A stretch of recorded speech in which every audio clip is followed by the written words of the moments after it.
Deutéronome, chapitre 20. Lorsque tu iras à la guerre contre tes ennemis et que tu verras des chevaux et des chars, un peuple plus nombreux que toi, tu n'auras pas peur d'eux, car l'Éternel, ton Dieu, qui t'a fait sortir d'Égypte, est avec toi. À l'approche du combat, le prêtre s'avancera et parlera au peuple. Il leur dira: Écoute, Israël, vous allez aujourd'hui livrer bataille à vos ennemis. Que votre cœur ne se trouble pas. N'ayez pas peur, ne vous laissez pas effrayer, ne soyez pas épouvantés devant eux, car l'Éternel, votre Dieu, marche avec vous pour combattre vos ennemis, pour vous sauver. Puis les officiers transmettront ces instructions au peuple. Qui a construit une maison neuve et ne l'a pas encore inaugurée? Qu'il s'en aille et retourne chez lui, de peur qu'il ne meure dans la bataille et que ce ne soit un autre qui l'inaugure. Qui a planté une vigne et n'en a pas encore joui? Qu'il s'en aille et retourne chez lui, de peur qu'il ne meure dans la bataille et que ce ne soit un autre qui en jouisse. Qui est fiancé à une femme et ne l'a pas encore épousée? Qu'il s'en aille et retourne chez lui, de peur qu'il ne meure dans la bataille et que ce ne soit un autre qui l'épouse. Les officiers continueront à transmettre ces instructions au peuple. Qui a peur et manque de courage? Qu'il s'en aille et retourne chez lui, afin que ses frères ne se découragent pas comme lui. Quand les officiers auront fini de parler au peuple, ils placeront les chefs des troupes à sa tête. Quand tu t'approcheras d'une ville pour l'attaquer, tu lui offriras la paix. Si elle accepte la paix et t'ouvre ses portes, tu imposeras corvée et esclavage à tout le peuple qui s'y trouvera.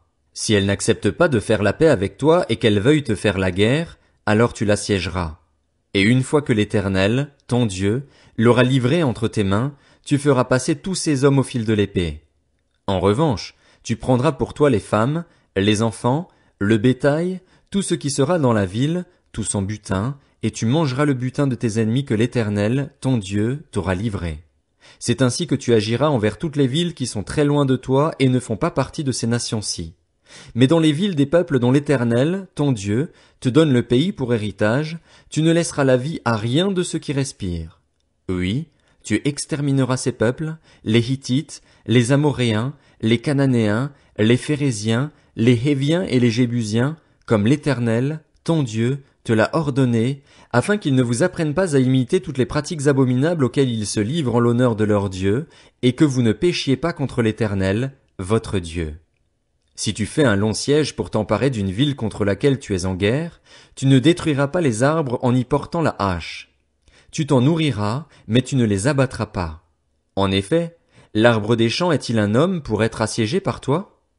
En revanche, tu pourras détruire et abattre les arbres dont tu sauras qu'ils ne servent pas à la nourriture, et les utiliser pour construire des retranchements contre la ville qui te fait la guerre, jusqu'à ce qu'elle capitule. Deutéronome, chapitre 21. Si, dans le pays dont l'Éternel, ton Dieu, te donne la possession, l'on trouve étendu au milieu d'un champ un homme mort, sans que l'on sache qui l'a tué, tes anciens et tes juges iront mesurer les distances à partir du cadavre jusqu'aux villes des environs.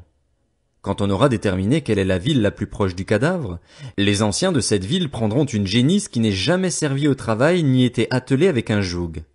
Ils la feront descendre vers un torrent qui n'arrête jamais de couler et où il n'y ait ni culture ni semence, et là, ils lui briseront la nuque dans le torrent. Alors les prêtres, les descendants de Lévi, s'approcheront. En effet, l'Éternel, ton Dieu, les a choisis pour qu'ils le servent et bénissent au nom de l'Éternel, et ce sont eux qui doivent juger toute contestation et toute blessure. Tous les anciens de la ville la plus proche du cadavre laveront leurs mains sur la génisse à laquelle on a brisé la nuque dans le torrent. Prenant la parole, ils diront: Nos mains n'ont pas versé ce sang et nos yeux ne l'ont pas vu verser. Pardonne, Éternel, à ton peuple, Israël, que tu as racheté. Ne charge pas ton peuple, Israël, de ce sang innocent. Alors ce sang ne sera pas porté à son compte. Ainsi, tu feras disparaître du milieu de toi le sang innocent en faisant ce qui est droit aux yeux de l'Éternel. Lorsque tu iras à la guerre contre tes ennemis, si l'Éternel les livre entre tes mains et que tu fasses des prisonniers parmi eux, peut-être verras-tu parmi les prisonnières une belle femme et auras-tu le désir de l'épouser. Alors tu la conduiras à l'intérieur de ta maison.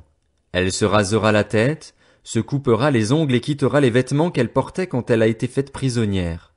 Elle habitera chez toi et elle pleurera son père et sa mère pendant 1 mois. Après cela, tu t'uniras à elle, tu deviendras son mari et elle sera ta femme. Si elle cesse de te plaire, tu la laisseras aller où elle voudra. Tu ne pourras pas la vendre pour de l'argent ni la traiter comme une esclave, parce que tu l'auras humiliée. Supposons qu'un homme, qui a 2 femmes, aime l'une mais pas l'autre et qu'il ait des fils dont l'aîné soit de la femme qu'il n'aime pas. Quand il partagera son bien entre ses fils, il ne pourra pas reconnaître comme premier-né le fils de celle qu'il aime à la place du fils de celle qu'il n'aime pas et qui est vraiment l'aîné. Il reconnaîtra au contraire comme premier-né le fils de celle qu'il n'aime pas, et il lui donnera une double portion de son bien, car ce fils est le premier de ses enfants. Le droit d'aînesse lui appartient. Supposons qu'un homme est un fils désobéissant et rebelle, qui n'écoute ni son père ni sa mère et ne leur obéissent pas, même après qu'ils l'ont puni. Le père et la mère le prendront et le conduiront vers les anciens de sa ville, à la porte de l'endroit qu'il habite. Ils diront aux anciens de sa ville, « Voici notre fils qui est désobéissant et rebelle, qui ne nous écoute pas et qui se livre à des excès et à l'ivrognerie. » Tous les hommes de sa ville le lapideront, il sera puni de mort. Tu extirperas ainsi le mal du milieu de toi, afin que tous les Israélites en entendent parler et éprouvent de la crainte. Si tu exécutes un homme qui a commis un crime digne de mort et que tu le pendes à une potence, son cadavre ne passera pas la nuit sur le bois. Tu l'enterreras le jour même, car celui qui est pendu est maudit de Dieu, et tu ne rendras pas impur le pays que l'Éternel, ton Dieu, te donne en héritage. Deutéronome, chapitre 22. Si tu vois le bœuf ou la brebis de ton frère en train d'errer, tu ne les ignoreras pas, tu les ramèneras à ton frère. Si ton frère n'habite pas près de toi et que tu ne le connaisses pas, tu prendras l'animal chez toi et il restera avec toi jusqu'à ce que ton frère le réclame. Alors tu le lui rendras. Tu feras de même pour son âne, pour son vêtement, pour tout objet qu'il aurait perdu et que tu trouverais. Tu n'as pas le droit de les ignorer. Si tu vois l'âne ou le bœuf de ton frère tomber sur le chemin, tu ne l'ignoreras pas, tu l'aideras à le relever. Une femme ne portera pas une tenue d'homme et un homme ne mettra pas des vêtements de femme, car celui qui fait cela est en horreur à l'Éternel, ton Dieu. Si tu rencontres en chemin un nid d'oiseau, sur l'arbre ou par terre, avec des petits ou des œufs et la mère couchée sur les petits ou sur les œufs, tu ne prendras pas la mère et les petits. Tu laisseras partir la mère et tu ne prendras que les petits, afin d'être heureux et de vivre longtemps. Si tu construis une maison neuve, tu feras une balustrade autour de ton toit afin de ne pas charger ta maison de sang dans le cas où quelqu'un en tomberait.